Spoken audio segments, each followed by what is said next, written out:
Lívia, tudo bem, né, Lívia? Tudo ótimo. Agora o Arivaldo está com a gente aqui. Graças a Deus, Arivaldo. Opa, obrigado, Lívia. Arestas? Teve Arestas no intervalo? Sem arestas. Sem arestas, Arivaldo. Seja bem-vindo, Arivaldo. Obrigado, Joelson. Boa tarde, Lívia. Boa tarde para você que está em nossa companhia. Vamos falar a respeito da abertura do ano legislativo na Câmara Municipal da cidade de Teresina. Ano legislativo é o primeiro dia de trabalho na Câmara de Vereadores, né? Quando a gente fala trabalho, parece que os vereadores estavam de braços cruzados aí no recesso. Não é propriamente assim, né? Formação de comissões, diálogos com lideranças. Então, teve todo um trabalho aí de bastidor, sobretudo, nesse período do recesso legislativo. Mas hoje foi o dia em que se fez, de fato, Elivaldo Barbosa, o primeiro trabalho do ano, inclusive com a presença do prefeito Silvio Mendes, que lê uma mensagem na Câmara de Vereadores de Teresina. É verdade, Joelson, eu diria até que foi dos recessos mais movimentados na Câmara Municipal. Nós tivemos posses de suplentes com atos muito participativos, tivemos iniciativas de parlamentares em relação a várias situações relacionadas à cidade de Teresina, inclusive na transição administrativa. E hoje, em grande estilo, foi aberta a sessão de abertura do ano legislativo, com presença do prefeito Silvio Mendes, de lideranças do Piauí em Brasília, que foi o caso do senador Marcelo Castro, o senador Ciro Nogueira também passou por lá. Enfim, foi bastante movimentada a sessão de abertura do ano legislativo na Câmara Municipal de Teresina. Muito bem, vamos ver o que disse o prefeito Silvio. Aliás, que uma das coisas que mais chama a atenção sempre, é bom a gente só explicar para quem está nos assistindo, é que nessas reuniões do Legislativo, há sempre a mensagem do Executivo, né? É uma espécie de demonstração de boas relações entre os poderes, de harmonia entre os poderes, mas também uma espécie de prestação de contas, né, Lívia? Exato. E também é muito importante, Joelson, porque certos tradicionalismos, certos rituais, eles reforçam essas estruturas políticas que são muito simbólicas. O Executivo, o Legislativo, até o próprio Judiciário, eles são muito simbólicos para o entendimento do que é democracia, para quem que eu votei, para quem que eu defendi durante a campanha ou quem eu espero que faça um bom trabalho ao longo do ano. Então, essa mensagem, assim como a tradicional fala também do presidente da casa, é muito relevante, porque traz aquela austeridade que muitos esperam e que reforça justamente essa atuação política no município, no estado, até em nível nacional também. Muito bem. E o prefeito Silvio Mendes falou a respeito daquilo que foi norte da sua mensagem hoje na Câmara de Vereadores. Ele falou sobre os desafios financeiros da capital. Esse foi o assunto que mais gerou repercussão hoje na Câmara de Vereadores. Equilibrar as finanças da prefeitura, porque a partir dela a gente executa as necessidades, as soluções para que a população reclama. Saúde, transporte público.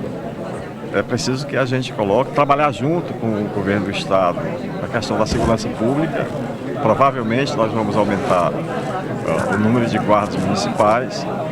Então, estamos assim, em brainstorm, nós estamos em tempestade cerebral para poder fazer o que precisa, correndo atrás e fazer aquilo que não pode esperar, como, por exemplo, ter remédio no hospital. Começou a andar, né? Já foram chamados concursados da saúde, concursados da educação. Quinta-feira serão chamados mais profissionais na área da saúde para atender a população. O equilíbrio financeiro, que parece que você quer saber, eu espero, com o esforço da equipe que está dedicada a isso, no máximo em 6 meses a gente respira. Até lá vai ser enfrentando dificuldade. Olha, isso aí dá uma ideia de como é que está a situação na Prefeitura de Teresina. Esse trabalho aí de 6 meses na avaliação do prefeito Silvio Mendes é um trabalho de arrumação da casa, trocar pneu com o carro andando, né, Erivaldo? É aquela coisa que se costuma dizer em relação à gestão pública. 6 meses para respirar. Erivaldo, te dá uma dimensão aí de como foi confusa, complicada a gestão passada, hein? É verdade, Velso, mas essa é uma situação quase que de regra na gestão pública. Você viu agora há pouco o presidente da PPM, Admael Bezerra, falar da situação de penúria financeira dos municípios e a dependência que tem de uma proposta de emenda à Constituição para renegociação dos precatórios. Tem município aí que não arrecada e depende dos repasses e não vai ter dinheiro para quase nada nos municípios. E considerando a realidade de Teresina, eu diria que a saúde financeira da Prefeitura, hoje está mais na ordem do dia, mais importante do que mesmo a saúde do SUS. Por quê? Porque parte da saúde financeira há soluções para todas as áreas. O que está acontecendo com o quadro de situação de calamidade, que eu nunca tinha presenciado um decreto de calamidade na saúde. Tem muito decreto de enchente ou de seca, mas na saúde é mais complicado. Agora, esse decreto, o que acontece? Por quê? Porque falta medicamento em UBS, tem profissional que precisa ser remunerado para poder cumprir lá os turnos, enfim, os plantões. É uma situação que exige muito zelo com a parte financeira, depende da área financeira. No transporte coletivo, investimentos em vias, a situação dos repasses para os consórcios, recurso financeiro. Então o prefeito tem razão quando ele elenca e destaca a saúde financeira do município como ponto de partida para a solução dos problemas que o município enfrenta. Ainda bem que ele deu um prazo, 6 meses, né?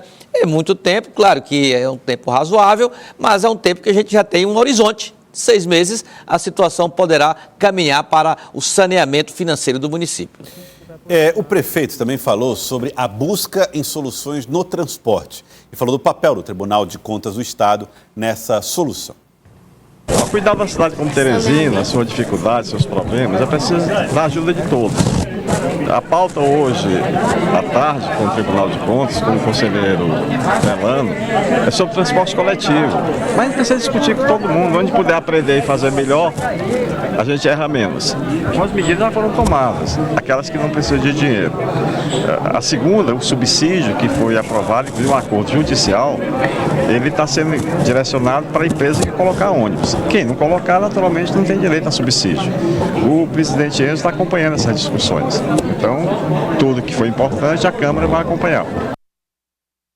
Nesse caso, Lívia, o prefeito, inclusive na entrevista que ele concedeu a nós aqui no estúdio do Jornal do Piauí na semana passada, ele tem um olhar crítico ao subsídio, né? Sim. É claro que ele admite a possibilidade, sabe da importância de se manter o transporte coletivo, mas ele não olha com bons olhos nesse pedaço do dinheiro público que é colocado no sistema para bancar o sistema de transporte coletivo da capital. Na avaliação do prefeito, nitidamente, o sistema precisa gerar os recursos do próprio sistema. E a participação do Tribunal de Contas nessa análise dá um pouco da ideia de que, olha, eu penso assim, eu avalio desta maneira como gestor, mas quero que o Tribunal de Contas, os integrantes das equipes técnicas do TCE, possam avaliar esse posicionamento e dizer se tenho razão ou não. É uma situação crítica, o prefeito admite a possibilidade de subsídio, mas quer discutir até onde a prefeitura pode bancar o sistema do transporte coletivo. Exato, Gelson, e cabe perfeitamente a analogia que você fez sobre o carro andando e ter que trocar o pneu, mas nesse caso, em relação ao transporte público, é trocar o pneu, colocar o macaco lá, subir, enquanto o carro está andando, não tem como, né? Eu não sei muito bem de trocar o pneu com o carro capotando. Pronto, eu acho que seria melhor essa analogia. Por quê? Porque o sistema de transporte público, ele não para, assim como a saúde, assim como a educação, assim como a própria sensação de segurança pública e a aplicação dessas ferramentas de suporte em relação a isso, porque é constante, as pessoas elas são usuárias do transporte. Então, quando o prefeito relata sobre essa necessidade de atuação em paralelo, está havendo várias ações em conjunto. A auditoria do TCE, assim como também o estudo em relação ao transporte elétrico, essa transição para o coletivo que seria elétrico, assim como também a revisão das licitações que foram feitas com as empresas de transporte, porque tudo isso deve ser feito de forma conjunta, complexa e paralela, para que não perca tempo e que não faça que a população fique sem transporte, porque isso afeta a economia, afeta a saúde, o lazer, a sensação de cidadania que o próprio habitante perde quando não tem essa locomoção lidada como direito. Então, tudo isso interfere. Por isso que ele até ressalta que o valor de R$ 9,80 é uma perspectiva ilusória, não tem como chegar a esse valor porque a população não tem como pagar, mas que precisa ser reajustado de uma forma cautelosa, gradativa e também baseada em estudos técnicos, em pensamentos técnicos, não somente políticos. Pois é, e esses processos todos são muito burocráticos, né? Contratações, licitações, editais, convocações. Se a gente recuar para a burocracia, ou se a gestão, né? A gestão pública recuar para a burocracia, passa os 4 anos e não resolve o problema. Precisa realmente ter uma dedicação, como disse a Lívia, fazer os processos andarem em paralelo. É verdade, e acelerar inclusive o debate, a discussão. Essa situação mesmo do transporte, eu não diria que vai encontrar resistência na Câmara, mas já há vozes que questionam exatamente esse procedimento muito linear, digamos assim, para a solução. Vamos gerar o recurso para repassar o subsídio para os consórcios, ter o controle das passagens, voltar a ser municipalizado e aí ver como fica a tarifa, se pode ficar uma tarifa mais adequada à capacidade de pagamento do usuário ou não. Porque às vezes, Jorge, a gente pensa, tarifa zero, por exemplo, vamos implantar tarifa zero. A gente acha que vai ficar ônibus de graça para todo mundo e fica por isso mesmo? Não. O custo continua o mesmo se a tarifa fosse de R$15, por exemplo. Alguém vai ter que pagar a conta. Quem que vai ter que pagar a conta? Vai ser o poder público, entra também uma fatia do setor empresarial, do setor estadual, com as gratuidades que tem referência com o setor estadual, no orçamento público reforçado para garantir à população essa condição de ter um transporte coletivo gratuito todos nos 7 dias da semana. Enfim, é uma situação extremamente complexa que vai exigir muita atenção dos parlamentares.